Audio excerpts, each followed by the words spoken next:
Amables televidentes, muy buenas noches. Gracias por estar en la hora 22. Tenemos un programa interesante en esta ocasión. Nueva vez tocamos el tema de Haití. Para tal fin, tengo conmigo como invitado al profesor de Historia, Dantes Ortiz, con quien desde este momento empezaremos a tocar tan importante tema. Gracias, profesor, por estar aquí en la hora 22. Gracias, Gregory. A tus órdenes. Haití hoy día, 2022, ¿qué es lo que podemos ver? ¿Qué podemos esperar? Bueno, como todo problema, este problema de Haití tiene raíces históricas muy profundas, pero se articula con la administración política del Estado haitiano. Una clase dirigente incapaz de acercar el Estado a la sociedad haitiana, tomar el Estado para fines de la reproducción de intereses personales, familiares y grupales, vincularse a una economía y a una política internacional que en nada benefició al pueblo haitiano, y las resultantes son la disolución del Estado haitiano por la proliferación de organizaciones no gubernamentales, que en un momento determinado llegó a haber más de 3,000, no sé si existe ese número cuando el licenciado Carlos Pimentel padre, dirigía un centro de estudios estratégicos en República Dominicana sobre Haití, nos mantenía al tanto de la situación interna, suministrándonos informaciones frescas. Sin embargo, eso ha desaparecido. Carlos lamentablemente murió y nadie le dio continuidad a esto. Pero el Estado haitiano en los últimos 25, 30 años fue convencido de que tenía que eliminar la producción nacional arrocera, por ejemplo, donde eran autosuficientes, para comprar el arroz en los Estados Unidos a través del PL 480, que es la ley pública norteamericana para que los productores de arroz en los Estados Unidos no quemen el arroz a fin de que no baje de precio. La Secretaría de Agricultura le compra el arroz, le compra las habichuelas, le compra las papas, y cuando usted como país solicita un préstamo, Estados Unidos le aprueba ese préstamo a cambio de que en el paquete venga una parte en arroz, en habichuela, en papa. Entonces se desmontó el aparato productivo agropecuario de arroz. El aparato productivo agropecuario de Haití fue desmontado bajo la administración norteamericana de Clinton. El auge en los años 90 del consenso de Washington. El consenso de Washington, el neoliberalismo, que la ley de la ventaja comparativa, de que si tú produces lo mismo que yo y te es más caro a ti producir ese producto que a mí, pues deja de producirlo y cómprame. Yeah. Sin embargo, con esto, que es una ley de David Ricardo, se desmontó el aparato productivo haitiano, pero hablemos claro, en la administración del doctor Leonel Fernández, aquí había un grupo haciendo exactamente lo mismo: importación de ajo, cebolla, papa, arroz y habichuela. El objetivo era, y sigue siendo, desmontar la producción nacional para pasar a comprar.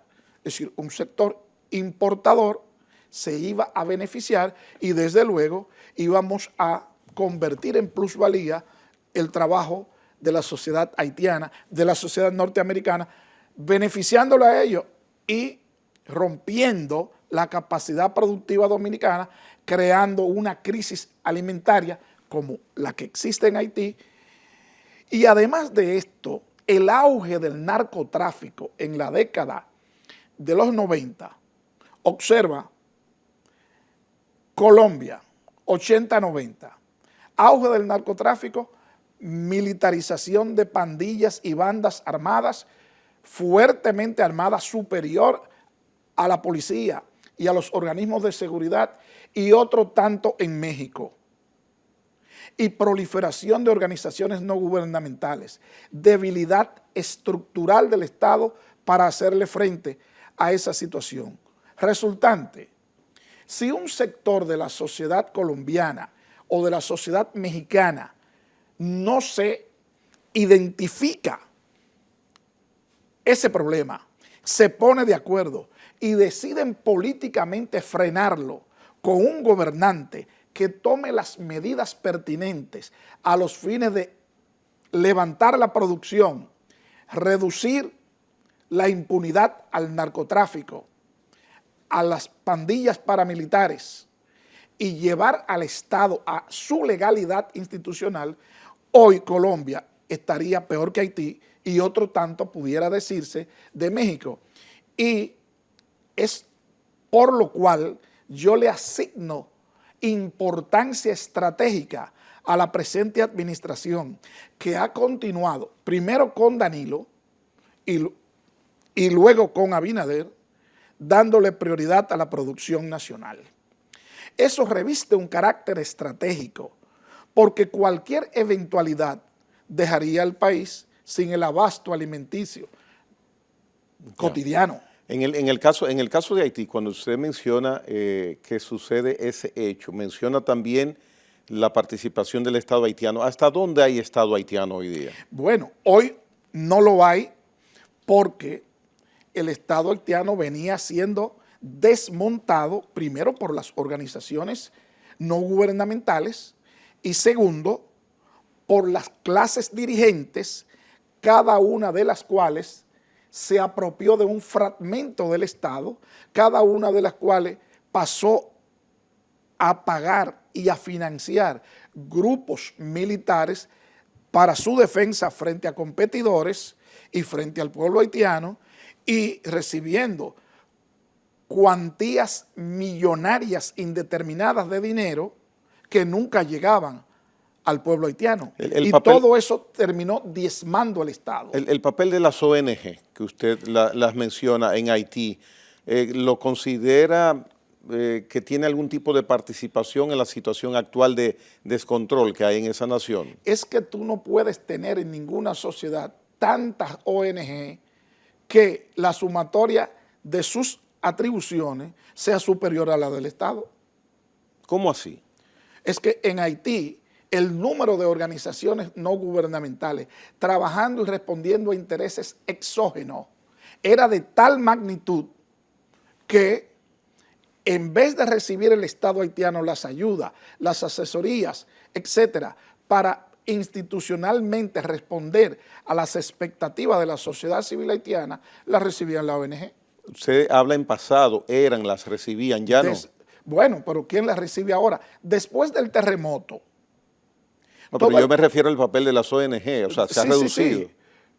Bueno, se reduce por el terremoto, que es cuando más se necesitan las ayudas llegan y se las roban, se las apropian, incluyendo Bill Clinton, su mujer y su cuñado, que son designados por el Estado norteamericano y Naciones Unidas para acompañar al pueblo haitiano en los procesos de reconstrucción, y eso se salda en un absoluto fracaso económico, financiero y político. Pero profesor, ¿dónde está la reconstrucción haitiana? Dantes, esa participación de los esposos Clinton en Haití en sentido negativo no es cercano a un mito, no se ha exagerado con la participación negativa de ellos en Haití. Depende de cómo se vea.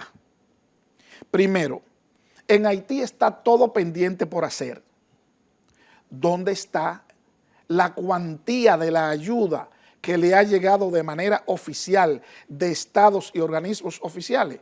Los reportes de la Unión Europea de que están hastiados de ayudar a Haití y que eso sea un barril sin fondo, habla por sí mismo. ¿Y la ayuda extranjera continúa llegando? La norteamericana llegó hasta un momento determinado, pero ¿dónde está la rendición de cuentas reglamentaria, obligatoria, que esa comisión para administrar esos fondos hizo. A todo esto tendríamos que añadir que el Estado haitiano eligió a un presidente y Estados Unidos acompañó a los golpistas desmontando a ese presidente y sacándolo de la presidencia. Entonces, a la situación socioeconómica explosiva. ¿A qué presidente usted se refiere? Aristide. Luego tenemos el agravamiento de las condiciones políticas, porque se pierde toda legitimidad. ¿A nombre de quién tú vas a gobernar? ¿A ti quién te eligió? Entonces, los sucesivos gobiernos, las sucesivas administraciones militares, los consejos, etcétera, no tienen legitimidad alguna. Y llama la atención que una de las principales tareas en Haití fue ampliar el registro civil para ampliar el padrón a fin de que las votaciones tengan el mayor número posible de votantes y representatividad. Y eso se ha saldado en total y absoluto fracaso. En Haití aparecen firmando cientos de organizaciones como de izquierda, pero ¿dónde están los diagnósticos señalando la responsabilidad de la herencia colonial francesa en Haití? El desmonte de los bosques para trocar el azúcar crema en azúcar blanca. ¿Dónde están las denuncias específicas en torno a que la población trabajadora haitiana hasta 1960 y tanto, la mayoría tenía varias cruces de tuberculosis, resultado del hambre? En Estados Unidos, llega a Haití en el 15, dura 19 años, forma las principales instituciones. ¿Cómo se explica que habiendo hecho eso en otros lugares haya una cierta viabilidad y en Haití no? Porque muchas empresas norteamericanas se dedicaron a comprar la sangre, una pinta de sangre en $5. Entonces, la complejidad de ese problema. En 1949 se decidió que para ser viable Haití tenía que sacar de su territorio 50,000 ciudadanos, lo que se llama población relativa de flotantes. Y por eso entre el 60 y 70 las Antillas Menores se llenaron de población haitiana. ¿Y quién determinó eso? Primero eso se discutió en Naciones Unidas y en los grupos dirigentes. Cuando un grupo dirigente al interior de una sociedad no tiene un proyecto de nación y no le pone la debida atención a la escuela, a la salud, a la vivienda.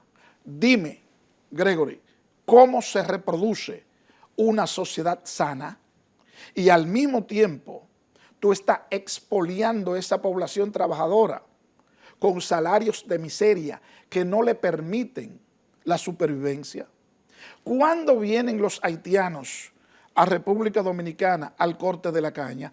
Entre el 16 y el 20 por primera vez, justo en el momento en que están ocupados allá y aquí. Y después que Trujillo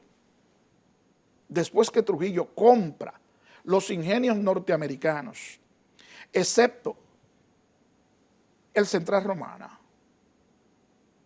entonces el Estado dominicano los trae de estado a estado con convenio, lo que se llama esto por una temporada y luego retornaban y se fueron quedando porque la explotación de la mano de obra haitiana por parte de los colonos dominicanos era más barata que el trabajo dominicano.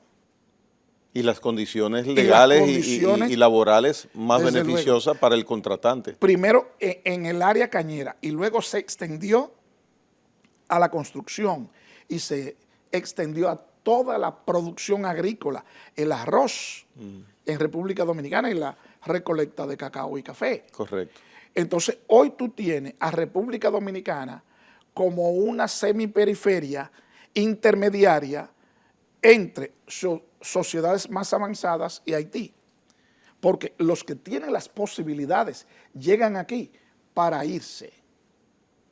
Y hoy tú tienes un proyecto de sacar de Haití esos 50,000 habitantes que se lo propusieron a Balaguer y hubo una respuesta dominicana. Balaguer se negó a establecer aquí 2 campamentos de 50,000. En el año 96. Y estamos hablando del proyecto Éxodo.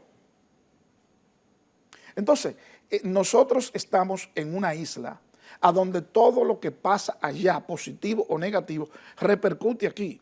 ¿Cuál es la situación sanitaria de Haití hoy en día? ¿Cuál es la situación alimentaria de Haití hoy en día? ¿Cuál es la situación de la cobertura de la escuela frente a su población?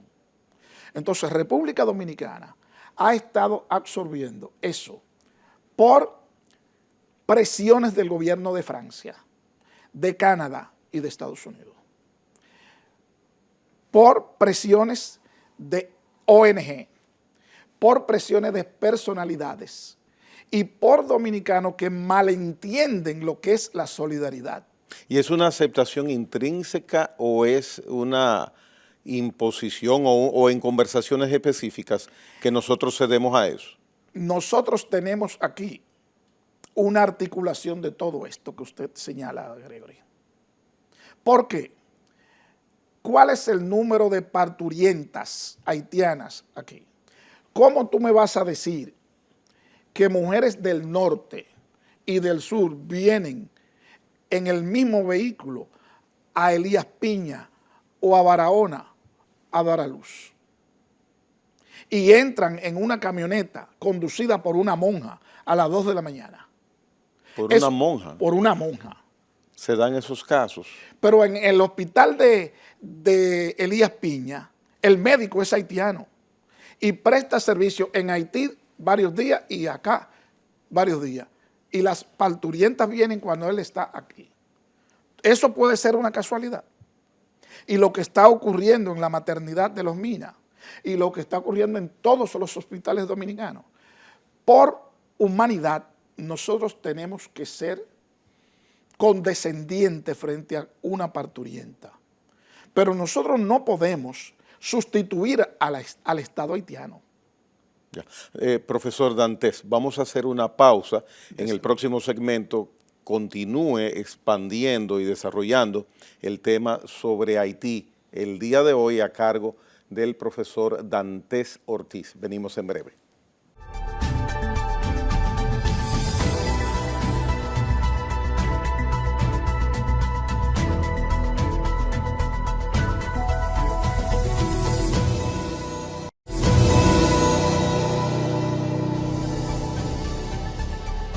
Profesor Dantes Ortiz, el pueblo haitiano en este momento tiene, como usted bien explicaba en el primer segmento, una especie de válvula de respiro, de válvula de escape, con las facilidades que en distintas áreas nosotros le damos a sus ciudadanos.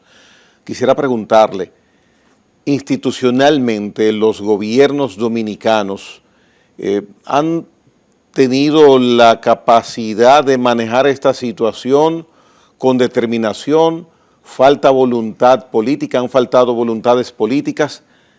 En resumen, ¿cómo ha llegado al punto que hoy tenemos de volumen de una gran cantidad de ciudadanos viviendo aquí de manera ilegal? El problema es complejo. Lo primero es el factor económico. Nosotros tuvimos una migración hacia Puerto Rico, Venezuela y Estados Unidos y más tarde Europa, que dejó a este país sin la mano de obra para sustituir a los que se fueron. Y fue ese espacio llenado por los trabajadores haitianos, lo cual es muy legítimo porque eso es exactamente lo que hicieron las mujeres de Ecuador, de Perú y de República Dominicana en el espacio que las mujeres en España dejaron fuera del hogar, dejaron vacío cuando por la dinámica económica se vieron precisadas a trabajar fuera del hogar. Entonces, el factor económico es el primero, pero no solo ocurrió, como decíamos, con las construcciones, también ocurrió con la agroindustria, con la agropecuaria y todos los sectores de la vida nacional. Porque el migrante, de 10, uno consigue trabajo. Los otros van a hacer estrategias de supervivencia para no morirse de hambre. Entonces, ¿eso se da aquí o en otras sociedades? En cualquier parte del mundo. Ya. Esa es la dinámica. Las sociedades no están. Las sociedades requieren mano de obra. El desarrollo del capitalismo, el desarrollo de la producción demanda mano de obra. ¿Estamos? Y esa mano de obra va hacia allá. Como de Centroamérica y México migra a los Estados Unidos a convertirse en obreros agrícolas. Eso es una dinámica. Ahora, todos los que migran no van a conseguir trabajo. Entonces, eso que se quedan sin trabajo se denomina superpoblación relativa de flotantes, porque no están insertos en el aparato productivo. Pero la sociedad no tenía ni vivienda, ni agua, ni luz, ni hospitales, ni escuelas para eso. Y es exactamente lo que ocurre con los migrantes haitianos en República Dominicana. Pero ese grupo entonces se constituye en bolsones de miseria en la periferia de los barrios marginados dominicanos. Profesor, pero da la impresión de que los migrantes haitianos hacia acá, todos obtienen y tienen modos de supervivencia y de trabajo. No.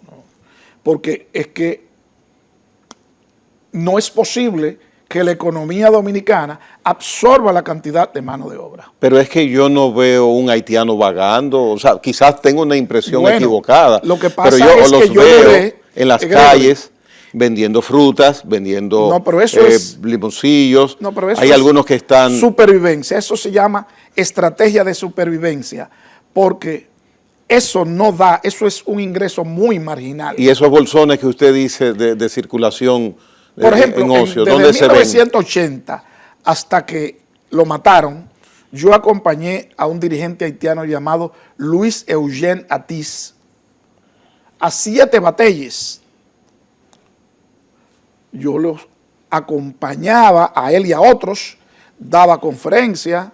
Peña Gómez lo llevó a la Internacional Socialista a la reunión en Portugal, se quedó en asistirlo. Óigase bien lo que se tenía muy claro desde aquel entonces, que los haitianos, oiga bien, que los haitianos resuelvan su problema interno y que digan ellos qué necesitan, porque no hay soluciones extranjeras para el problema haitiano. Esa es la prédica que hace el presidente actual desde que inició en gobierno. Pero eso es así.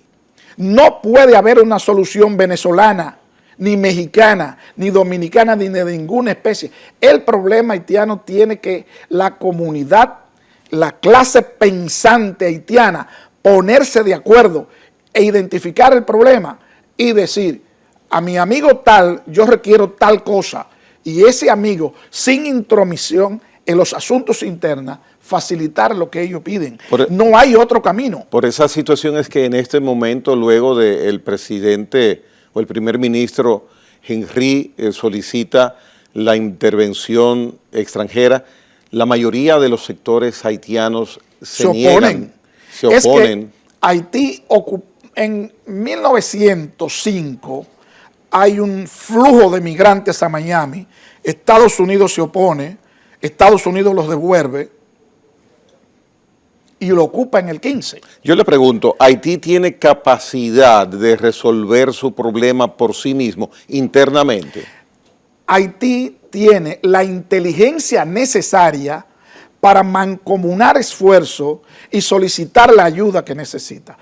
A mí no me cabe la menor duda, porque si no, no fuera un pueblo, porque si no, no fuera un grupo de intelectuales. Lo que pasa es que hay mucha irresponsabilidad, porque es muy fácil venir a República Dominicana, ocupar un apartamento de lujo aquí, con el dinero que se ha extractado de la sociedad haitiana, o irse a Europa, o irse a Canadá, y hasta negar que se sea haitiano, porque se habla inglés, o se habla francés, u otro idioma, o desde Bélgica, en una universidad, estar predicando soluciones.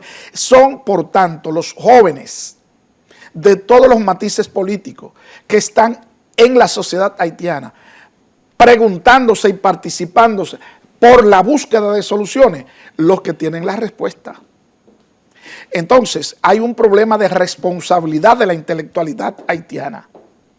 ¿Dónde están? ¿En qué contribuyen? Porque es muy fácil estar haciendo escándalo contra República Dominicana por un caso aislado y llevar a República Dominicana a la Corte Internacional de Derechos Humanos o a la Corte Americana, pero tú estás en una universidad mexicana o canadiense o norteamericana o en Lovaina, en la Universidad de Lovaina. Hay un profesor en Lovaina que te dice claramente, desconocer todos los tratados con República Dominicana y mayor flujo, y lo que se llama la invasión de vientre, venir a parir aquí, no es una casualidad. La pregunta no es una pregunta retórica. ¿Tiene República Dominicana en la actual coyuntura capacidad económica para asumir los problemas de la población dominicana y además asumir lo de los haitianos? Evidentemente no.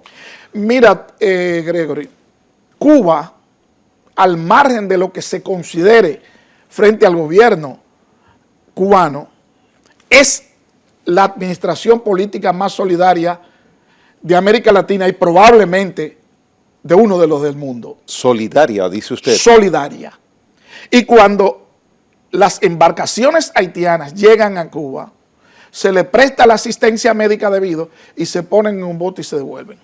Ya. Esos son los más solidarios del mundo.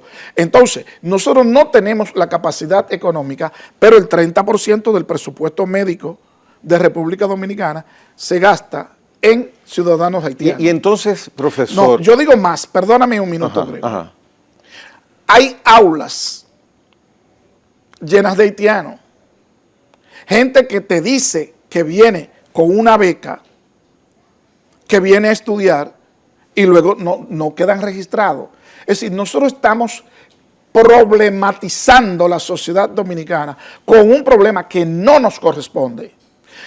Cualquiera que sea la definición de Estado, de las tantísimas que se han dado, Estado es jurisdicción en un territorio.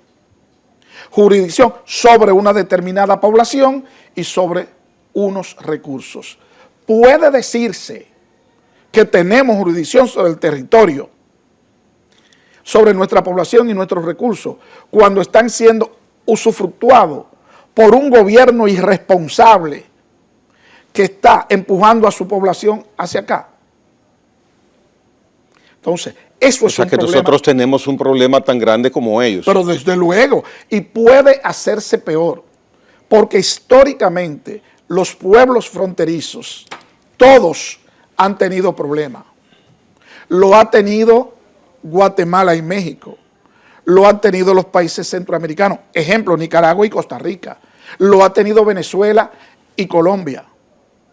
¿Por qué no lo hemos de tener nosotros cuando las situaciones han sido muy tirantes? ¿Y esos países que usted menciona, qué han podido hacer? Cuando Chávez llegó al poder, legalizó como ciudadanos venezolanos a 3 millones de colombianos. ¿Cuántos centroamericanos no han sido legalizados por López Obrador como ciudadanos mexicanos? Ahora, ¿puede República Dominicana hacer eso? No puede. ¿Por qué? Por razones económicas, por razones culturales. Ahora bien, porque si tú entras de manera legal a mi casa, bueno y válido, pero ¿quién eres tú? ¿Dónde están tus documentos? En el 38, para finiquitar el problema de la matanza de los haitianos, se hizo un pacto entre República Dominicana y Haití, del cual Estados Unidos es garante. Estoy hablando de diciembre del 38.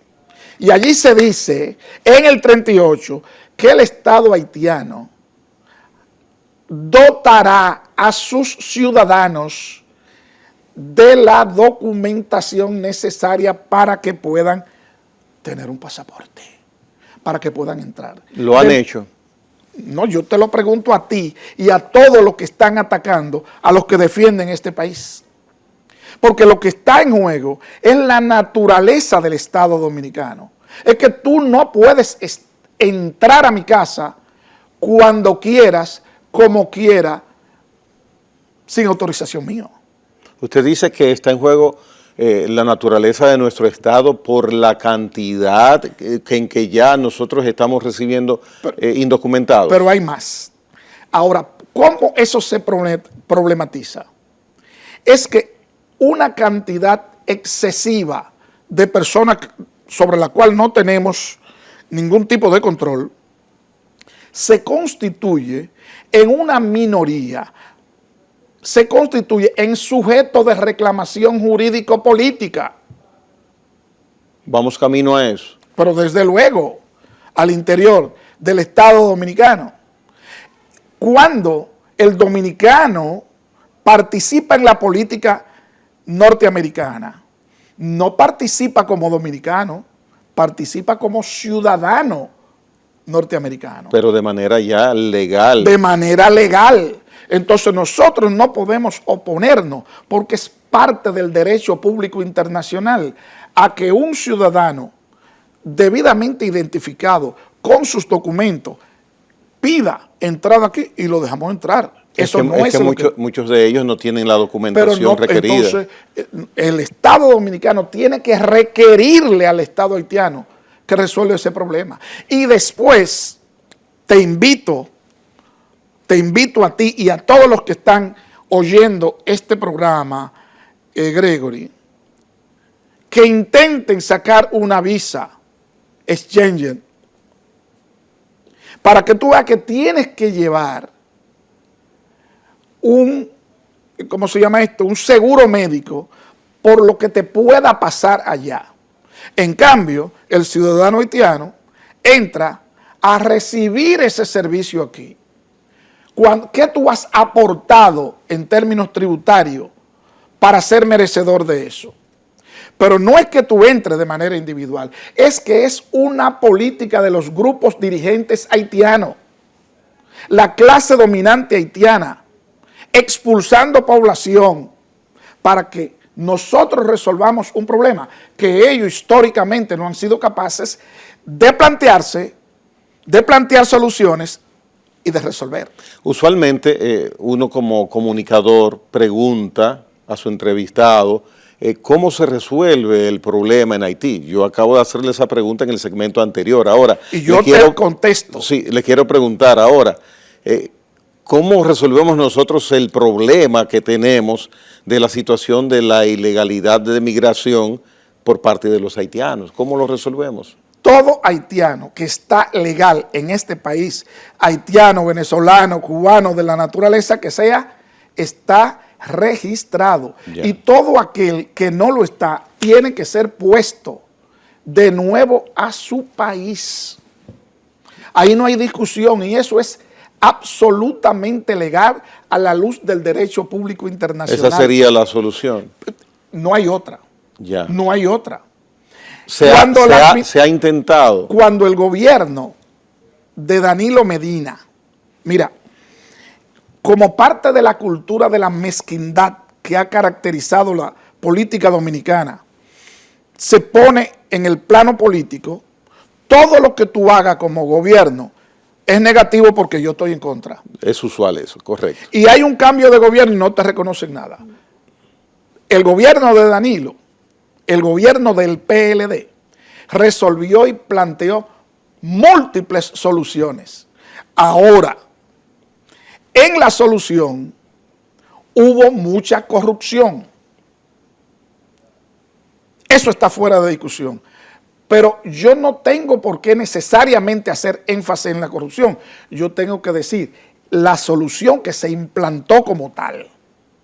Y cuando Danilo Medina intenta registrar a los indocumentados que no tienen un solo papel aquí, es un acto político extraordinario. Óyase bien, extraordinario. ¿Qué hizo la administración, las distintas administraciones haitianas? ¿Lo apoyaron? ¿Lo reconocieron? ¿Lo dijeron a nivel internacional? No. Constantemente estaban incidentando para encontrar una razón para sentar en el banquillo de los derechos humanos República Dominicana. Hubo un caso, dos casos inclusive de acusación de apatridia. Pero de que estaban por favor, comentándolo. Si soy yo el gobernante en ese entonces, los saco a todos de aquí. Usted plantea... Ahí tenemos el intento de solución, un paso político fundamental. Pero además nosotros tenemos un problema de corrupción. Cuando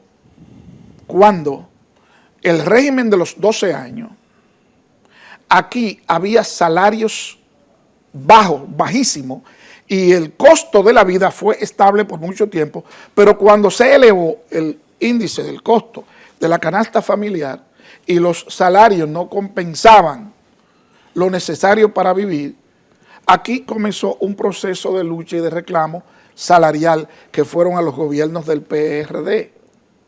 Pero no, eso nunca afectó positivamente a los guardias, a los policías, al servicio de inteligencia. Y nosotros tenemos una inteligencia y una vigilancia muy vulnerable, porque los políticos en este país corrompieron las Fuerzas Armadas. Y lo proclamo a los cuatro vientos. Al interior de nuestras Fuerzas Armadas y Policía hay hombres y mujeres serios y trabajadores que conocen su trabajo, pero la proyección de políticos por encima de los que tienen las capacidades técnicas permite el desorden existente en República Dominicana.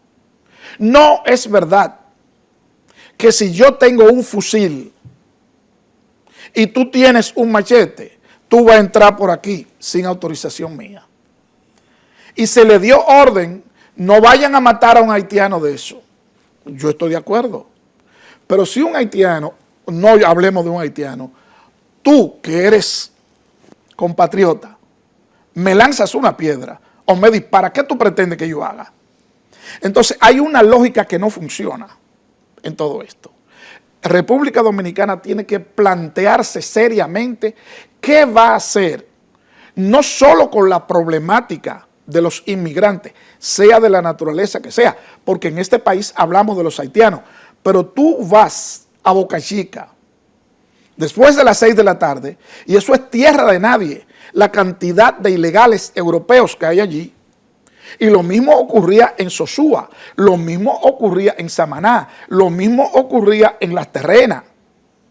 Y ya tú vas a Barahona y tú encuentras muchos ciudadanos europeos casados y viviendo ahí. ¿Dónde están tus documentos? ¿Cómo tú entraste a este país? Bien. Es decir, este país no tiene control de su territorio.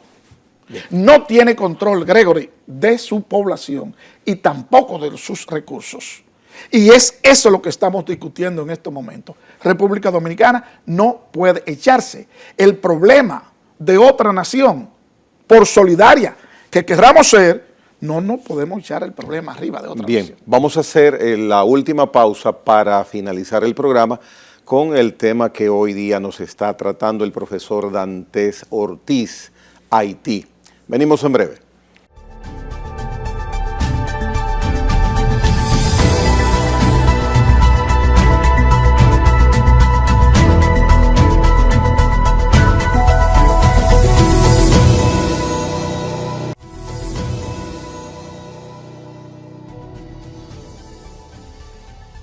¿Cómo podemos nosotros, la migración ilegal, ahora que usted toca el tema de que hay europeos, hay personas que vienen de otras nacionalidades que se asientan aquí, tener, no sé si voluntad o capacidad de gerencia para poder administrar el estatus de una persona que viene a compartir con nosotros en nuestro terreno? Cada 4 años, cuando hay elecciones, lo que hace el sistema es una rotación de las élites. Un conjunto de hombres y mujeres a las primeras posiciones del Estado, de las distintas agencias del Estado, a fin de implantar determinadas soluciones a determinados problemas y desde luego darle continuidad al Estado. Y hay continuidad en ese aspecto. Cuando históricamente usted ha visto que una nueva administración política le da continuación a lo anterior. Ya. Por Okay, primera vez y de manera parcial, Luis Abinader. En el aspecto de migración. En algunos aspectos. Ya. Entonces, lo primero que tiene que plantearse República Dominicana es que su cuerpo de funcionario es altamente inoperante. Aquí hubo un excónsul en Haití, apellido Bocio, que le encontraron una camioneta llena de inmigrantes ilegales. Aquí hubo un exdiputado vinculado al tráfico de ilegales, pero aquí hubo un ex ministro o viceministro que 1 o 2 veces al año viajaba a Asia a contactar ilegales que luego entraban al país. Entonces, eso es una red mundial, porque pasar por Panamá es la zona más vigilada de América. ¿Cómo pasan? ¿Cómo pasa la droga? ¿Cómo pasan las armas?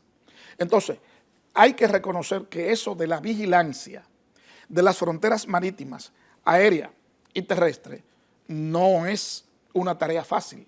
Pero para eso tú formas a los cuadros dirigentes de tu país, en lo militar, en la seguridad y en la legislación correspondiente.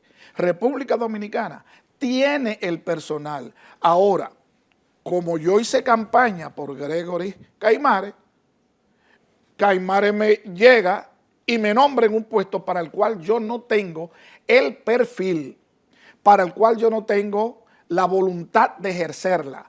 Y República Dominicana tiene, se lo digo al presidente Luis Abinader con todo respeto, se lo digo a Leonel y a todos los que han sido gobernantes, un conjunto de funcionarios que no merecen estar ahí.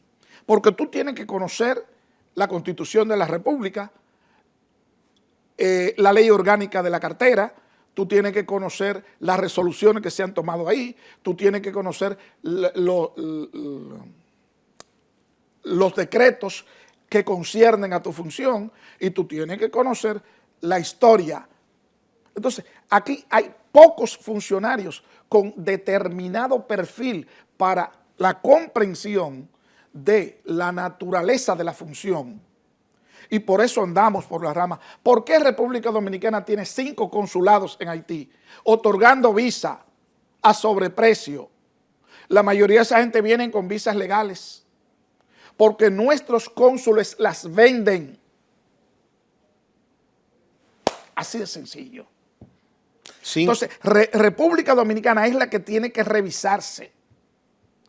Porque tú tienes tu puerta abierta y yo necesito resolver un problema que es salir de Haití. ¿Para dónde diablo voy? 5 recintos expidiendo visas para República Dominicana desde Haití son muchos. Muchísimos. Porque ¿dónde están los requisitos? Y también tú te encuentras aquí con ilegales, con montones de actas falsificadas. Y tú encuentras ya hasta actas de bachilleres. ¿Cómo tú vas a entrar a República Dominicana a una escuela si tú no hablas la lengua? Para darte una beca te ponen obligatorio 1 año de estudio intensivo de la lengua del país que te otorgó la beca. Aquí el Partido Comunista otorgó más de 6,000 becas y cuando llegaban era aprender ruso. Entonces, ¿Qué pasa con República Dominicana? No se tiene sentido de Estado. Y concluyo diciendo que entre el Estado dominicano y la sociedad civil y los intereses de la ciudadanía hay un profundo desencuentro. Que hasta que no se resuelva el problema de la legitimidad de los distintos funcionarios cuando tengan el debido perfil para el desempeño de las funciones, aquí no vamos para ninguna parte. Y tenemos capacidad para identificar y seleccionar el personal idóneo en ese sentido que Pero usted tú dice. lo quieres ver ahora mismo. Ajá.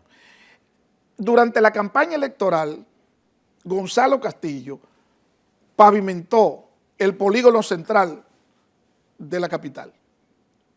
Al llegar Luis Abinader, menos de un año después, el ministro de Obras Públicas pavimenta exactamente lo que menos de un año antes había pavimentado el anterior. Y Villamella tiene 35 años que el último que la pavimentó fue Fello Sobreví.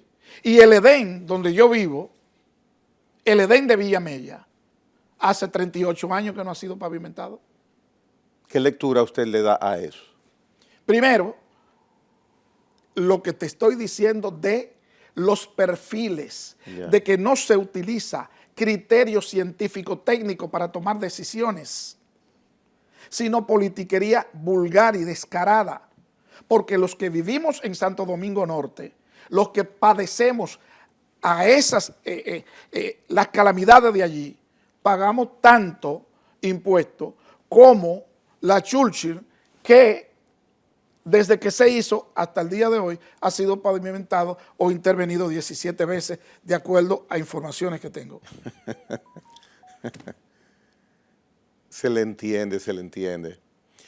Finalmente, profesor Dantes Ortiz, ¿qué podría decirnos de los meses, del porvenir inmediato de la vecina nación haitiana? Bueno, la crisis se agudiza. Cuando tú tienes un problema de salud y no lo intervienes a tiempo, cada día se pone peor. No están dadas las condiciones en Haití en estos momentos para una intervención. Eso hay que rechazarlo de plano. Eso lo único que hace es llevar enfermedades, violaciones de niñas, eso lo que hace violentar los derechos humanos. Nunca ninguna intervención ha servido para nada en Haití ni en ningún otro sitio. Entonces hay que confiar, hay que estimular que los haitianos se pongan de acuerdo, que elaboren la ruta a seguir y ponerse a disposición de ellos en qué es lo que necesitan para participar de la búsqueda de soluciones, excepto el gobierno dominicano, a donde históricamente ha habido una prédica de la clase dominante haitiana contra República Dominicana, y hoy en día una población alienada nos ve como enemigos cuando no tenemos por qué serlo. Ya, bien, hemos tenido la participación del profesor Dantes Ortiz, profesor de Historia, que nos ha venido a compartir un poco de sus conocimientos, de sus criterios, de sus recomendaciones sobre la situación que vive el pueblo haitiano. Profesor Dantes, agradecido de que haya estado acá en la hora 22. Muy agradecido de tu invitación. Bien, señores, mañana otra entrega más de su programa La Hora 22.